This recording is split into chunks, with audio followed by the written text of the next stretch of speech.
The National Governors Association and Council of Chief State School Officers issued a report called Benchmarking for Success. And in this report, they called for a new vision for the historic state-federal partnership in education, one in which the federal government could assist states in specific ways at each stage of the journey, including by incentivizing the states to, as soon as possible, offer new funding to help upgrade state standards by adopting a common core of internationally benchmarked standards in math and language arts for grades K to 12, and to help ensure that assessments are aligned to the standards. It's an issue going forward. So you have this structure. The Common Core are owned by the National Governors Association and Council of Chief State School Officers. The idea is to have standards that are common across all the states. You know, you have to implement the standards 100%. You can add 15%. You're not supposed to change any of the standards. It's a tremendous governance question going forward. The states have given up a tremendous amount of autonomy in participating in this system. Instead of state-led, we had these private entities with no accountability to the states, to the people, asking the federal government to intercede in the business of the states.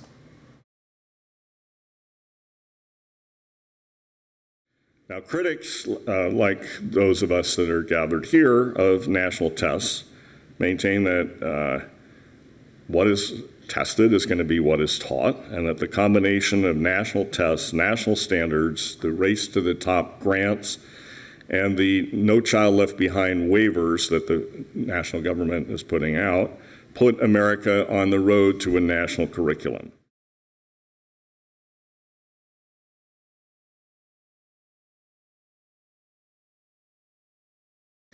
For what purpose do we educate our children? And the progressives, to their credit, have a very clear answer. With the best in intentions, and perhaps also working with the conceit that they know best, they made clear that the purpose of education is first and foremost to training a workforce, for workforce development. Both the efficient and high-minded goals that they espouse lose their luster. Higher standards, as we've seen, actually mean demonstrably lower standards in states such as Indiana. And governments left to train their citizens, in practice, are more likely to train subjects than citizens. But philosophically, their vision also fails. The fundamental problem with all of these progressive goals is they put institutions ahead of people. If we truly want to put children first, we must empower the people who see the child as a person, right? A person created in the image and likeness of God, and that person is their parents. In our modern push to standardize and make uniform and to equalize, we necessarily must end up discarding any higher aspiration of education's end in an embrace of what can only be widely secured agreements about lower and debased ends, an education based upon the lowest common denominator. That's the only way we can agree on what it should look like. Our civilization thus shows its ultimate commitments through how it educates its young, that we think them incapable of anything higher than being workers in a deracinated, globalized economic system, but that they are not citizens or men or women.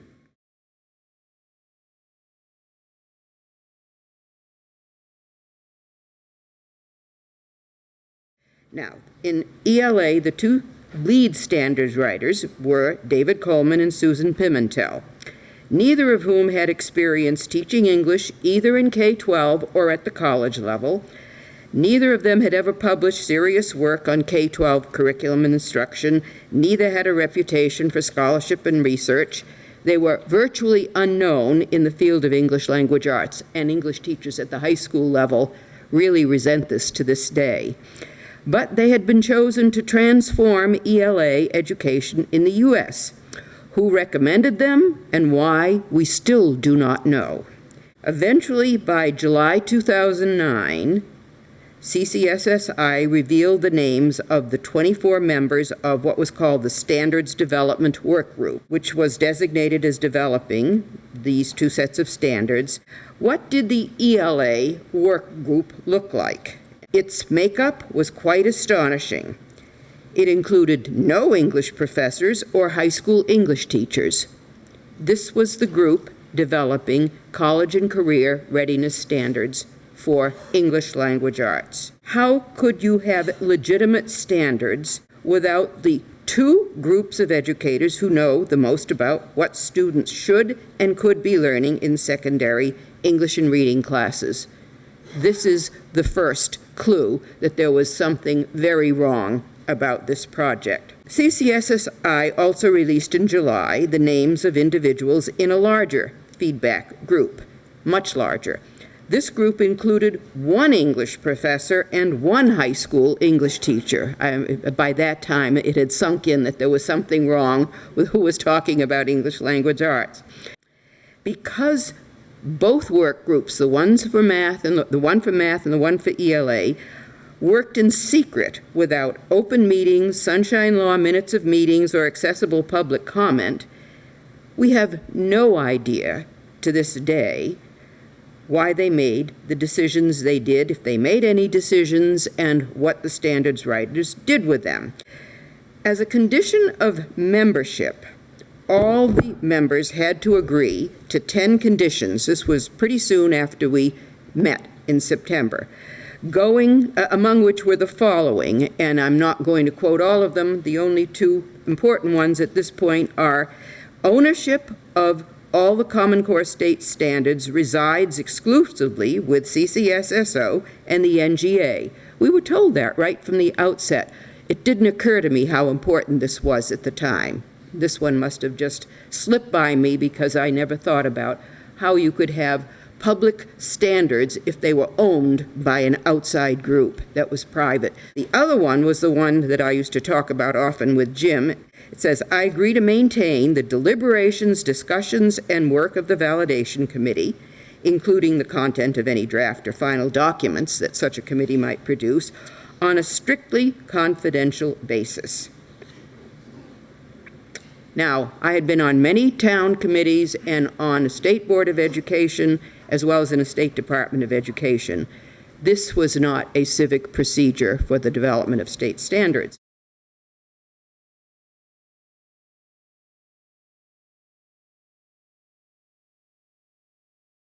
But we're the only ones in mathematics, in the mathematics group on validation, who voted against it, because both of us understood very well that what was going on there was, if anything, anti-mathematical. What does Common Core do? Well, Common Core defines college readiness as past Algebra 2. Well, that is a very weak standard. That is a very weak standard. The next course over, trigonometry, the course over, pre-calculus, if a student intending to go into a STEM area enters the college world either through the community colleges or through the regular public universities or the private ones, enters with a preparation where the highest math course they took was Algebra 2, then they're going to have to take a remedial course, trigonometry or pre-calculus, before they can do anything else, and something like 2.1% of such STEM-intending students ever manage to get a degree in a STEM area, 2.1%. So if you're focused on STEM, then this thing says zero output. That's the root of the current concern for me, is that with this going on, the colleges are going to be forced to lower their entry standards and indeed their first and second year courses. And that's going to be a disaster for the country. Michael Kirst, professor emeritus at Stanford, he was chairing the NAEP governing board to figure out if you can have the same standards really reflect both college readiness and career readiness. And he said, to my knowledge, no, and certainly the writers of the standard didn't present any evidence. Well, they declared it by fiat, that they are one and the same. There is no evidence behind it. And the evidence we saw today shows that they are below academic expectations. So maybe they are career ready, they are certainly not college ready.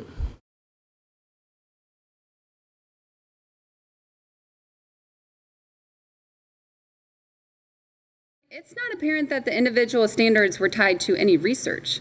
I mean, normally when you see something this important, you see these citations after it and that have little people's names and dates, and that's because they're based on research. So surely you'd think that the academic standards for a nation of children would be based on research. We don't want them to be little guinea pigs in experiments, or mice in psychology are the experiments, and we're going to just see how this goes, and hopefully it'll all work out. Saw this college and career readiness goal, and then they backed those standards down all the way to kindergarten. So instead of thinking about what's developmentally appropriate for a kindergartner, they're thinking, this is where we want that kindergartner to wind up. Let's track this all back down to kindergarten and have them work on those skills in a kindergarten way. There's some major flaws with that. You can train a second grader to answer abstract questions, but you have not really changed the internal process of understanding abstraction. You have trained them to answer questions. But you see this all throughout the standards. They'll talk about fewer, deeper, not a mile wide and an inch deep. They're always deeper standards, fewer and deeper. And really, when I look at them, often they're requiring these children, 8, 7, 9, who are right in the midst of this concrete operational period. Remember, they like concrete operations, no abstractions. And they're requiring them to explain, justify, and apply principles that are abstract in nature. And this is repeated throughout the math standards. It's no longer good enough to know that 7 minus 3 equals 4. You have to explain and justify how you came up with that answer.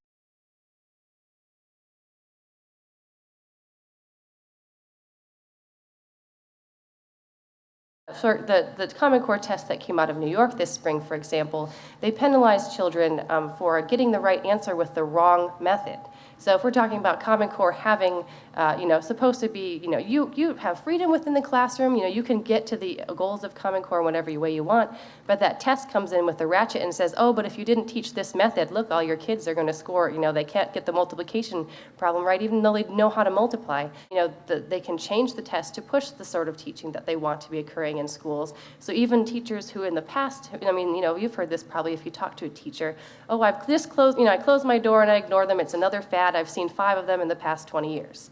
Well, if the fad is following you around in your classroom with a clipboard, you can't shut the door. President Obama's education team just announced that they're going to hand out to states their last extension of No Child Left Behind. So that means that was another way by which Common Core entered the states. And to get this waiver of No Child Left Behind, states have to commit once more to Common Core.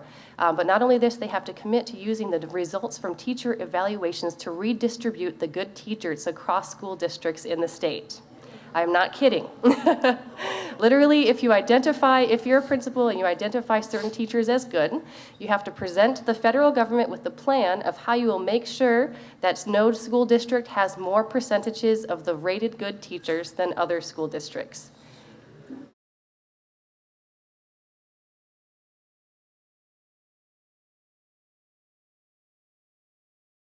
This is what Arnie Duncan said about data. He said, hopefully someday we can track children from preschool to high school and from high school to college and college to career. We want to see more states build comprehensive systems that track students from pre-K through college and then link school data to workforce data. We want to know whether Johnny participated in an early learning program and then completed college on time, and whether those things had any bearing on his earnings as an adult. Now, if we're going to know all that about Johnny, we have to know everything there is to know about Johnny, from his birth through his career. According to the National Education Data Model, we're really talking about over 400 data points on each child. Now, that's not mandated, that's recommended, but we're going in that direction. Over 400 data points, and this would include things such as healthcare history, family income range, disciplinary history, voting status, religious affiliation. And once they get it, then they want to share it and can share it under the new FERPA regulations with literally anyone in the world, as long as they use the correct enabling language. It can go to the Department of Labor, to the Department of Health and Human Services, to, I don't know, IRS.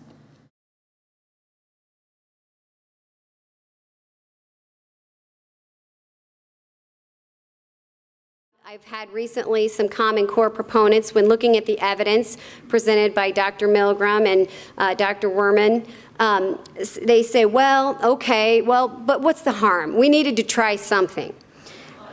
And, you know, it may be easy for them to say, what's the harm? But to me, with a parent, you know, as the parent of children in school, and for all the other parents who happen to have children in school today, it's not so easy. Because our children get only one shot at a good education. And when this fails, which it will, those who sit in positions of power and authority, who have the ability to stop it right now and choose not to, they'll be able to walk away. And some of them will walk away with their pockets lined. But our children can't walk away. They will be forever impacted by the education policy decisions being made by such people today. Let's hope and pray that they do the right thing.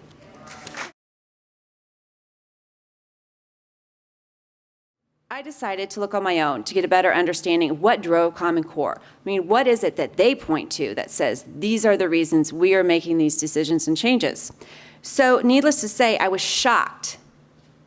Shocked that a majority of credible people from education establishments all across this country were so steadfast in their support of standards that had absolutely little to no research to justify its claims.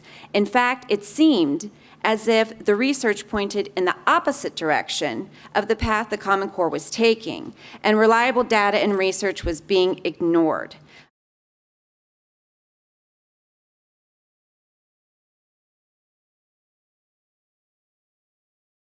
From K to 12, over 50% of reading instructional time must be devoted in the reading or English class to something called informational texts. Many state departments of education, if not school districts, have told their English teachers that they may probably only have time for one long novel, or they may have only time for excerpts. And the one English teacher I knew who was teaching the Odyssey was told that indeed all they would have time for would be excerpts from the Odyssey because there was too much informational text that they needed to cover at the same time. So what do we find of the presentation of the U.S. Constitution in the Common Core itself? And now I'm looking at the core documents exclusively. In the middle school age band, the students are required to read the First Amendment and also the preamble. They're not required to read the Second Amendment, of course not, or the Third Amendment, or the 10th Amendment, which is not in there.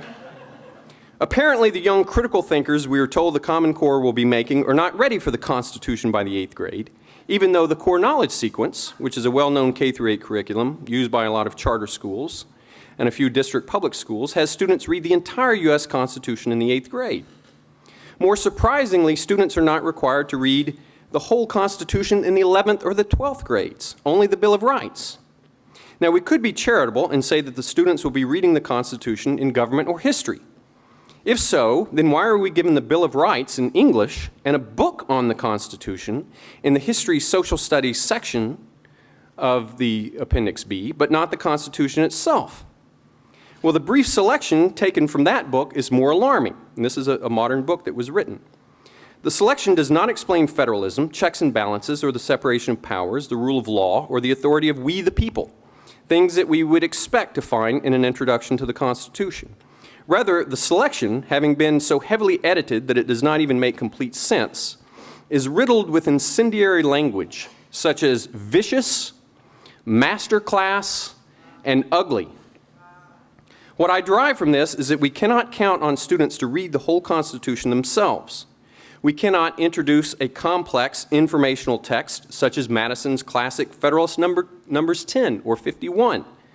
But we can use incendiary language pulled from a recently written book to create in our students a distaste for the Constitution they haven't read. If that's not programming, I don't know what it is. And if you don't believe me, turn to page 176 of Appendix B in the Common Core English Standards.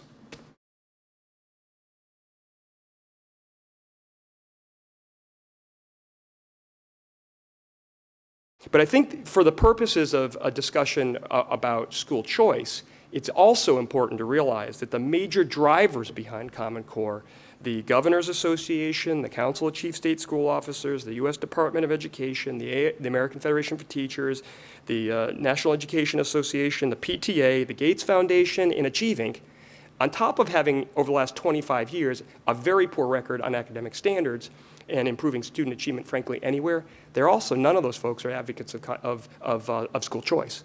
In fact, many of them have an outright hostility to school choice. So the problem with states adopting a voucher program that has the state test connected to it and pulls the kids then into the Common Core through the standards and the test is they're actually playing right into the hands of the people who for decades have despised school choice.